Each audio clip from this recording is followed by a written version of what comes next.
अस्सलाम वालेकुम मेरे दोस्तों। उम्मीद है आप सब ठीक होंगे। आज की जो वीडियो है ये मैंने ज़रा हट के बनाई है और जो मुख्तलिफ़ कंपनीज़ की एनालिसिस और उनकी टारगेट प्राइस को छोड़ के मैंने सोचा कि एक वाक़ये का आप लोगों से ज़िक्र करूं जिसका अगर आप लोग इस स्टॉक मार्केट में काफ़ी अरसे से काम कर रहे हैं तो ऑलरेडी आप लोग इस चीज़ को जानते होंगे। लेकिन जो लोग नए हैं उनको और ख़ासकर जो लोग ज़्यादा डिटेल्स में नहीं जाते उन लोगों के लिए मैं इस वीडियो में आप लोगों को ये बताना चाहूँगा कि किस तरह बाज़ औक़ात कॉरपोरेट रिज़ल्ट्स को चेंज करके और जो इन्वेस्टर्स होते हैं उसको नुकसान पहुंचाया जाता है। और इस सारी वीडियो में जो है मैं एक एग्जांपल से आप लोगों को बताना चाहूँगा। इसके अलावा भी कुछ एग्जांपल्स हैं, लेकिन ये एग्जांपल जो है काफ़ी मशहूर है, न्यूज़ में भी आई और उसके बाद ये है कि इसका एक नुक्ता नज़र अभी तक चल रहा है। तो चलें आगे चलते हैं। तो जनाब दोस्तों 2010 में एक आईपीओ हुआ था। आईपीओ दोस्तों कहते हैं इनिशियल पब्लिक ऑफरिंग को, जब कोई भी कंपनी शुरू में अपने शेयर्स पब्लिक को ऑफर करती है। तो 2010 में एमटेक्स लिमिटेड का आईपीओ हुआ था और आईपीओ का जो साइज़ था, कंपनी ने 61 मिलियन शेयर्स अपने जो है फ़रोख्त किए 13 रुपये पे। और जो टोटल अमाउंट बनी थी उस वक्त वो तकरीबन 793 मिलियन यानी कि 79 करोड़ 30 लाख रुपए बनी थी, जो कि आजकल के हिसाब से तकरीबन 1.6 अरब रुपया बनेगा अगर हम इन्फ्लेशन वगैरह को इसमें काउंट करें। और इस वक्त जो है शेयर की कीमत है वो है 56 पैसे यानी 0.56। और ये अभी फ़िलहाल जो है पाकिस्तान स्टॉक एक्सचेंज ने इसके शेयर्स की ट्रेडिंग को सस्पेंड किया हुआ है। तो इस कंपनी के जो मेजर शेयर होल्डर्स हैं वो हैं हाजी इफ्तिखारुद्दीन और उनके 3 बेटे, और इनके पास 60% होल्डिंग है। उसके अलावा जो 2 बड़े शेयर होल्डर हैं वो हैं नेशनल बैंक ऑफ पाकिस्तान, जिनके पास 8.17%, और EOBI, जो लोग कराची में रहते हैं उनको तो अच्छी तरह पता होगा, और बाकी लोगों को भी कि ये इसका इससे बनता है employee old age benefit institute, जिसके पास के 8.6% शेयर्स हैं।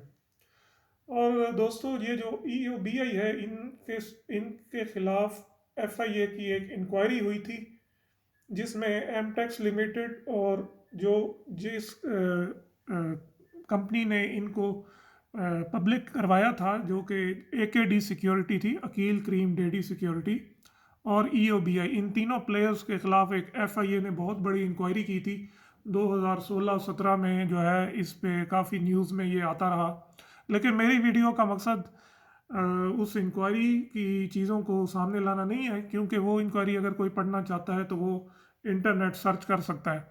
मैं एक बिल्कुल एक न्यूट्रल ओपिनियन के साथ आगे इसकी जो है फाइनेंशियल स्टेटमेंट्स को आप लोगों के सामने पेश करूंगा, और आप लोग खुद देखेंगे कि इसमें बहुत सारे सवालिया निशान उठते हैं। तो दोस्तों अभी आप ये देख लें कि टोटल जो इन्होंने तकरीबन 80 करोड़ रुपया जो है उस वक्त कलेक्ट किया था मार्केट से। और अब आगे देखते हैं कि जो है उसका हुआ क्या। अच्छा, सबसे पहले जब आईपीओ हुआ था दोस्तों, तो कंपनी ने अपना एक प्रॉस्पेक्टस जारी किया, जो कि आज भी अगर आप लेना चाहें तो आप गूगल पे सर्च करें और जो है आपको वो मिल जाएगा। उस प्रॉस्पेक्टस में कंपनी ने एमटेक्स लिमिटेड ने ये शो किया कि जो 2009 तक यानी पिछले 5 सालों में हमारी जो सेल्स हैं वो किस तरह जा रही हैं। सबसे पहले सेल्स की ही बात करेंगे तो आप देख सकते हैं कि 2005 में जो है सेल्स थी 5.3 अरब, और इसी तरह बढ़ते हुए 2009 जो है इनका सबसे ज़बरदस्त साल गया था, जिसमें 14.1 अरब की सेल्स हुई थी। और दोस्तों ये वो डाटा है जो कंपनी ने फरवरी 2010 की ये बात है, उस वक्त तक 2009 तक का डाटा जो है वो अवेलेबल था। और उसके बाद जो अगला क्वार्टर था दोस्तों, यानी 2010 का जो पहला क्वार्टर था, उसमें भी कोई तकरीबन कंपनी की 4 अरब रुपए की सेल्स हुई थी। और ये अगर देखें तो अगर कोई भी इन्वेस्टर 13 रुपए का अगर उसको शेयर मिलेगा तो डेफिनेटली ये एक उसके लिए बहुत हौसला अफजा किस्म की स्टेटमेंट है कि अच्छा कंपनी कंसिस्टेंटली सेल्स को ग्रो कर रही है। तकरीबन मतलब आप देख लें कि 2005 से 2009 तक 3 गुना इजाफा हुआ है सेल्स में। और इसी तरह आगे देखें कि ग्रॉस प्रॉफिट, तो ग्रॉस प्रॉफिट में भी आप देखें कि 2005 से 2009, 2005 में तकरीबन जो है 95 करोड़ रुपए का इन्होंने प्रॉफिट दिखाया है, ग्रॉस प्रॉफिट। और 2009 में देखें तो 3.3 अरब रुपए का प्रॉफिट हुआ है। तो अगेन ये भी एक ऐसी इंकरेजिंग चीज़ है जो कि कोई भी इन्वेस्टर देख के वो चाहेगा कि मैं ऐसी कंपनी में इन्वेस्ट करूं। और उसके बाद अगर नेट प्रॉफिट की बात करें तो फिर भी आप देखें कि नेट प्रॉफिट में भी तकरीबन 4 गुना का इजाफा हुआ है। 25 करोड़ रुपए जो है नेट प्रॉफिट था 2005 में, और जो कि बढ़ के 2009 में 92 करोड़ रुपए का नेट प्रॉफिट हुआ है कंपनी को। तो ये तीनों चीज़ें मतलब सेल्स, ग्रॉस प्रॉफिट और नेट प्रॉफिट जो आपने पीछे अभी इसमें मैंने आपको दिखाया, इससे ये शो होता है कि कंपनी एक बहुत अच्छी कंपनी है और उसका जो ग्राफ है वो ऊपर जा रहा है, और अगले आने वाले सालों में जो है ये इन्वेस्टर्स को बहुत ज़्यादा प्रॉफिट देगी।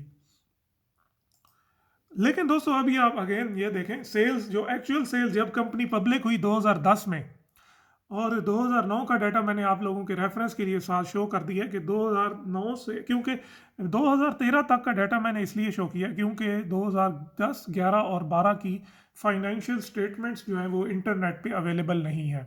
लेकिन 2013 की रिपोर्ट में हमें पिछले सालों का रिकॉर्ड मिल जाता है।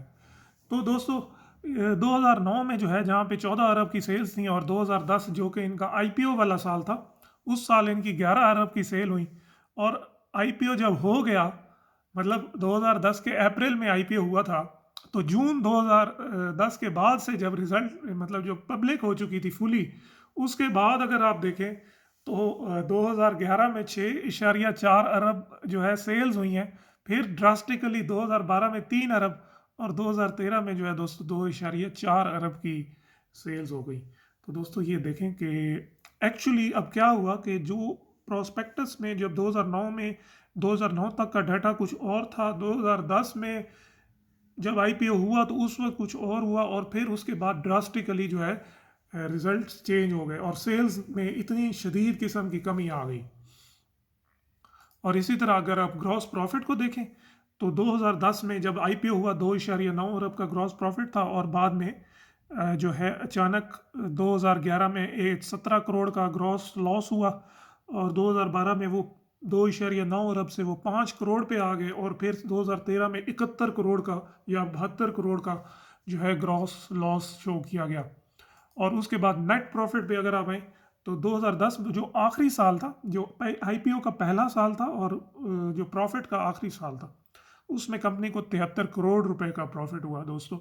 और उसके बाद आप देखें 2011, 12 और 13 में, 2011 में 1.8 अरब, 2012 में 2.6 अरब, 2013 में 2.3 अरब का नुकसान हुआ, और 2020 तक ये नुकसान चल रहे हैं। और दोस्तों ये इतनी अलार्मिंग सिचुएशन है, आप देख लें कि आखिर ऐसा कैसे हो सकता है कि जो है इतना शदीद नुकसान कंपनी उठा रही है, और अचानक वो भी आईपीओ होने के पहले फ़ौरन बाद ही कंपनी को इतना ज़्यादा नुकसान होने लग गया। तो इसके जो वजूहात हैं, वो जो डायरेक्टर्स ने 2013 की रिपोर्ट में बताया गया है कि जी इनपुट कॉस्ट्स में जो है इजाफा हो गया, एनर्जी क्राइसिस हो गया मुल्क में, गैस की लोड शेडिंग हो गई, और कंपनी के जो है मालियाती तौर पे जो है कंपनी को लिक्विडिटी क्रंच का सामना करना पड़ा। लेकिन दोस्तों ये तो वो वजूहात नहीं जो उस ज़माने में सारी कंपनीज के साथ थी। लेकिन और ये प्रॉब्लम्स तो पहले से चले आ रहे थे, जब 2008-9 में ये मसले शुरू हो गए थे। तो ये कैसे पॉसिबल है कि 2009 में आपकी सेल्स 14 अरब रुपए की हों और आखिर में जो है अचानक इतना ज़्यादा आपको नुकसान होना शुरू हो जाए। तो दोस्तों डेफिनेटली ये वो सवालिया निशान हैं जो कि जिनके ऊपर जो है बात होनी चाहिए, जिनके ऊपर गवर्नमेंट को या security of exchange commission end of Pakistan को, स्टॉक मार्केट को, सबको जो है प्रोबिंग करनी चाहिए, एक इंडिपेंडेंट इसको देखना चाहिए। लेकिन अनफॉर्चुनेटली जो एफआईए की इंक्वायरी हुई उसमें भी कोई ज़्यादा डिटेल में इन चीज़ों को नहीं टटोला गया। लेकिन जो हमारे एक इंडिविजुअल इन्वेस्टर होने के नाते ये एक बहुत मेरे लिए अलार्मिंग चीज़ है कि अचानक एक कंपनी इतने ज़्यादा प्रॉफिटेबल होने से इन वजूहात की वजह से कैसे इतनी ज़्यादा लॉसेस में चली गई। और इसकी एक एग्जांपल भी ले लें, उसी एमटेक्स जो है ये एक टेक्सटाइल कंपोजिट कंपनी थी, है बल्कि अभी भी। और जो है उसी तरह की एक और कंपनी जो है हमारी अभी तक जो है वो निशात चूनिया है। तो हम देख लेते हैं इसका एमटेक्स का निशात चूनिया के साथ एक कंपैरिजन करते हैं। वही सारे प्रॉब्लम निशात चूनिया को भी जो है उसके भी फेस कर रही थी। तो एमटेक्स जो है ये जो येलो लाइन है ये एमटेक्स की सेल्स को शो कर रही है 2009 से 2013, जो कि पहले भी हम डिस्कस कर चुके हैं कि 14 अरब से वो जो है 11 अरब, फिर 6, 3 और 2.4 अरब इनकी सेल्स जो है इतनी डिक्रीज हो गई। दूसरी तरफ जो है निशात चूनिया पे अगर आप जाएं तो उनकी 2009 की जो सेल्स थी वो 9.9 अरब थी तकरीबन, मतलब 4 अरब कम थी जो है एमटेक्स लिमिटेड से, मतलब ये एमटेक्स से एक छोटी कंपनी थी।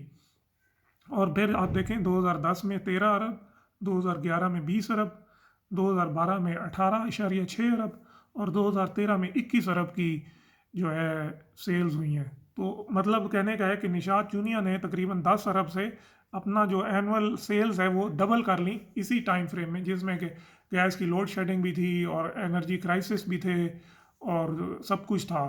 लेकिन इस साल 2013 में निशात चूनिया ने 2 रुपये का डिविडेंड भी दिया था अपने शेयर होल्डर्स को। और दोस्तों ये एक बड़ा ही अलार्म इस चीज़ का एक और ये सबूत है कि कैसे एक कंपनी जो कि 2009 में निशात चूनिया से भी ज़्यादा बड़ी कंपनी थी वो अचानक जो है इतनी ड्रास्टिकली जो है वो रिड्यूस होकर रह गई। और ये एक और चीज़ मैं आप लोगों को साथ शेयर करना चाहता था कि 2009 में जो एमटेक्स लिमिटेड की जो लॉन्ग टर्म कर्जे थे वो किस किस बैंक के कितने कितने थे, तकरीबन तो टोटल अगर करें तो 1 अरब रुपए का जो है लोन था, जो कि 14 अरब की अगर सेल्स हैं तो कोई ज़्यादा लॉन्ग टर्म कर्जा नहीं है। जिसमें सबसे ज़्यादा बड़ा कर्जा जो है बैंक इस्लामी का था 65 करोड़ रुपए का, फिर बैंक ऑफ पंजाब का था 24 crore, United bank 12.5, HBL 5 crore और पाकिस्तान कुवैत इन्वेस्टमेंट का था 2 करोड़। और इसके साथ जो है शॉर्ट टर्म जो बोरोइंग्स थी वो थी तकरीबन 7.9 अरब रुपए की। शॉर्ट टर्म बोरोइंग्स दोस्तों वो होती हैं जो कंपनी जो एक्सपोर्ट कर रही होती है या रॉ मटेरियल कंज्यूम कर रही होती है, उस 2-3 महीने के टाइम फ्रेम के लिए जो कंपनी को चलने के लिए जो पैसा चाहिए होता है ये उसमें होता है। और ये बार बार जो है कंपनी फिर इसको रिन्यू करवाती रहती है जैसे जैसे जो है कंपनी के प्रॉफिट्स में इजाफा होता है। तो इसमें जो है मेरे ख्याल में 7.9 अरब में जो इन्होंने बताया तो नहीं कि ये किस बैंक से लिया गया था, लेकिन जो मेरा अंदाज़ा है ज़्यादा इसमें बैंक ऑफ पंजाब का शेयर था। और फिर 2013 में दोस्तों देखें तो कंपनी के जो डिफ़ॉल्ट्स थे, इन तमाम बैंकों ने जो है लाहौर हाई कोर्ट में कंपनी के ख़िलाफ़ केसेस किए हुए हैं। और ये 2013 में जो है ये केसेस थे, सबसे ज़्यादा बैंक ऑफ पंजाब ने 6.3 अरब रुपए का जो है केस किया हुआ है। नेशनल बैंक जिसका पीछे तो कोई जिक्र ही नहीं था, लेकिन बहरहाल नेशनल बैंक ने कोई 1.5 अरब रुपए का, फिर HBL का तकरीबन 94 करोड़, बैंक इस्लामी का 66 करोड़, अस्करी बैंक का 61 करोड़ और बाकी तकरीबन 30 करोड़ रुपए का जो है मुख्तलिफ केसेस इस कंपनी पे हो गए इसी टाइम फ्रेम में। तो दोस्तों ये सारी बातें करने के बाद अगर मैं अपनी मतलब फाइनल थॉट्स आपको दूं तो एक बहुत ही इसमें पूरा सरार किस्म की कोरिलेशन है IPO होने के बाद और कंपनी के नुकसान होने के बाद। अब इसमें तो दो बातें हो सकती हैं। पहली बात जो पॉसिबिलिटी है वो ये है कि कंपनी के हालात पहले ही बहुत पतले थे और कंपनी जो है वो पहले से इतनी अच्छी नहीं थी जितनी 2009 तक के ऑडिटेड अकाउंट्स में शो हो रहा है कि बुक्स मेंटेन हुई हैं, प्रॉपर हुआ है। लेकिन जाहिर है ऑडिटर इस चीज़ को वेरीफाई नहीं कर सकता, मतलब ऑडिटर के पास वो बुक्स होती हैं लेकिन बुक्स में आप अदला बदली, ये अगर कोई चार्टर्ड अकाउंटेंट आपको बहुत अच्छी तरह बता सकते हैं कि ये कोई ऐसी मुश्किल चीज़ नहीं है कि आप प्रॉपर रिकॉर्ड मेंटेन रख सकते हैं विद ऑल उसको इन्फ्लेट करने के बाद। और दोस्तों 2009 तक या तो कंपनी के हालात पहले से बहुत पतले थे, और उन पतले हालात में जो है कंपनी ने सोचा कि आईपीओ किया जाए, पैसे कुछ कलेक्ट किए जाएँ और कुछ अपने जो है फाइनेंशियल हालात को 80 करोड़ रुपया मिलेगा तो कुछ ना कुछ सूद अदा करके और कुछ ना कुछ अपनी जान छुड़ाएंगे, और हो सकता है कि बाद में कुछ बेहतर हो जाए तो ये है कि अपना कुछ सिस्टम सीधा हो जाएगा। एक तो ये पॉसिबिलिटी है। दूसरी पॉसिबिलिटी ये है कि कंपनी के हालात बेहतर होंगे, लेकिन कंपनी ने जानबूझ के अपने जो है बाद में कंपनी के जो ओनर थे उन्होंने कंपनी में कोई इंटरेस्ट नहीं लिया और कंपनी को अल्टीमेटली डिफ़ॉल्ट करा दिया। अब उस इंटरेस्ट ना लेने की वजूहात में ये होता है कि बाज़ औक़ात आप अगर आपके पास जो आपने कर्ज़ा लिया हुआ है वो कर्ज़ा अगर आपके एसेट से ज़्यादा है, मिसाल के तौर पे मेरे पास 100 रुपये का एसेट है और मेरे ऊपर 200 रुपये का कर्जा है, तो मैं अगर डिफ़ॉल्ट कर जाऊँ तो ज़्यादा से ज़्यादा ये होगा कि वो बंदा जिसको मैंने 200 रुपये देने हैं वो मेरा 100 रुपया वो वाला ले लेगा, और फिर भी मुझे 100 रुपये का प्रॉफिट है। इस सिचुएशन में भी मुझे 100 रुपीज़ का प्रॉफिट हो जाएगा। तो ये भी होता है कि कुछ लोग जानबूझ के डिफ़ॉल्ट कर जाते हैं, अपना बिजनेस छोड़ देते हैं क्योंकि उनको नज़र आ रहा होता है कि हम कर्जा अदा नहीं कर सकेंगे और डिफ़ॉल्ट होना हमारे लिए ज़्यादा फ़ायदेमंद है। हालांकि एक्चुअली ये सारे केसेस अभी तक चल रहे हैं, लेकिन हैरानकुन तौर पे 2020 तक ये कंपनी अभी तक ऑपरेशंस में है। मतलब अभी तक कंपनी के एसेट सेल नहीं हो सके, कंपनी की जो है बोली नहीं लग सकी। 2020 तक भी अगर आप देखें तो कंपनी की फाइनेंशियल स्टेटमेंट्स अवेलेबल हैं। लेकिन दोस्तों इस सारी चीज़ का जो है अगर ये गवर्नमेंट और सारे जो हमारे बड़े हैं वो अगर इन चीज़ों को नहीं देखें तो देखें कि एक शेयर जो 13 रुपये का ख़रीदा गया जो कि बाद में 20 रुपये तक भी गया और बाद में अभी 50 पैसे का है, तो आप देखें कि तकरीबन जिन लोगों ने इन्वेस्टमेंट की है, मतलब अगर किसी ने 1 लाख रुपए की इन्वेस्टमेंट की है तो आज उसकी क्या वैल्यू, 1000 2000 रुपये पे वो आ चुकी है। मतलब ऑल टोटली पैसा डूब गया। तो ये है कि मैं चाहूँगा कि हमारे जो बड़े हैं security and exchange commission of Pakistan, Pakistan stock exchange और गवर्नमेंट ऑफ पाकिस्तान, ये इन चीज़ों को की स्क्रूटनी करे, ख़ासकर उन कंपनीज की जिनका आईपीओ हो रहा होता है। फिज़िकल स्क्रूटनी होनी चाहिए, देखा जाए कि वाकई जो एसेट शो हो रहे हैं वो फिज़िकली अवेलेबल भी हैं या नहीं है, क्योंकि सिर्फ ऑडिटर तो बुक्स देखता है या कुछ ना कुछ एक सैंपल देख लेता है, लेकिन एक बहुत बड़ा जो है स्क्रूटनी उसकी वो नहीं हो पाती। फिर ये है कि दूसरा जो है मैं आप लोगों को ये मशवरा दूंगा, अपने भाइयों को जो मेरी तरह के जो आप लोग इंडिविजुअल इन्वेस्टर्स हैं, कि उन कंपनीज़ में खुदारा ट्रेडिंग या वो ना करें जिनके ऊपर बहुत ज़्यादा कर्जा है। बहुत सारे भाई तो देखते ही नहीं है कि कंपनी के फाइनेंशियल्स क्या चल रहे हैं और कंपनीज कैसे रन कर रही हैं, और पैसे लगा देते हैं। फिर बहुत सारे भाइयों से को मैंने देखा है उन्होंने अपने पैसे डुबोए और फिर वो स्टॉक मार्केट से चले गए। लेकिन दोस्तों ये स्टॉक मार्केट इस काम के लिए नहीं है, आपका पैसा इस मकसद के लिए नहीं है। आप यहाँ पे पैसा कमाने के लिए आते हैं तो पैसा कमा कर जाएं, नुकसान करा कर ना जाएं। तो ख़ासकर जो इन कंपनीज़ पे ज़्यादा कर्जा है, आप उन कंपनीज़ को बिल्कुल इन्वेस्ट उसमें ना किया करें। दूसरा, उन कंपनीज़ में इन्वेस्ट ना किया करें जिनके ओनरशिप जो है वो कोई बहुत बड़े नाम नहीं है, जो कि छोटे एक लेस प्रोमिनेंट लोग होते हैं, क्योंकि उनकी क्रेडिट वर्थिनेस भी कम होती है और जनरली रिस्क होता है उनका डिफ़ॉल्ट में जाने का। इस तरह की और बहुत सारी कंपनीज़ हैं जो अगर मैं जिन पे वीडियोस बनाऊं तो आप लोगों को मैं एग्जांपल्स दे सकता हूं। आप लोगों ने नाम सुना होगा चैन वन, जो कि बहुत बड़ा एक ब्रांड है पाकिस्तान का। चैन वन जो है जिसके तकरीबन हर किसी ने उसके कोई ना कोई जो है गारमेंट्स खरीदे होंगे, होम टेक्सटाइल्स में भी, वो भी इस वक्त डिफ़ॉल्ट में है। चैन वन की जो पेरेंट कंपनी जो थी चिनाब लिमिटेड, वो भी इस वक्त डिफ़ॉल्ट में है।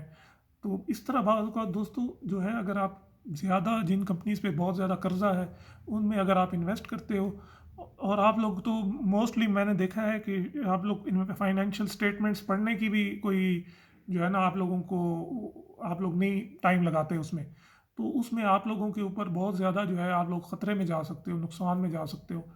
तो प्लीज़ प्लीज़ मैं आप लोगों से रिक्वेस्ट करूँगा कि अच्छी कंपनीज़ में, ब्लू चिप्स में, सस्टेन कंपनीज़ में इन्वेस्ट करें। प्रॉफिट बेशक थोड़ा हो, लेकिन अगर आपको कम प्रॉफिट हो रहा है तो वो नुकसान से 100 गुना बेहतर है दोस्तों। तो अपना ख्याल रखें। इंशाल्लाह फिर जल्द ही एक और वीडियो के साथ हाजिर हूँगा, और बहुत बहुत शुक्रिया। अल्लाह हाफ़िज़।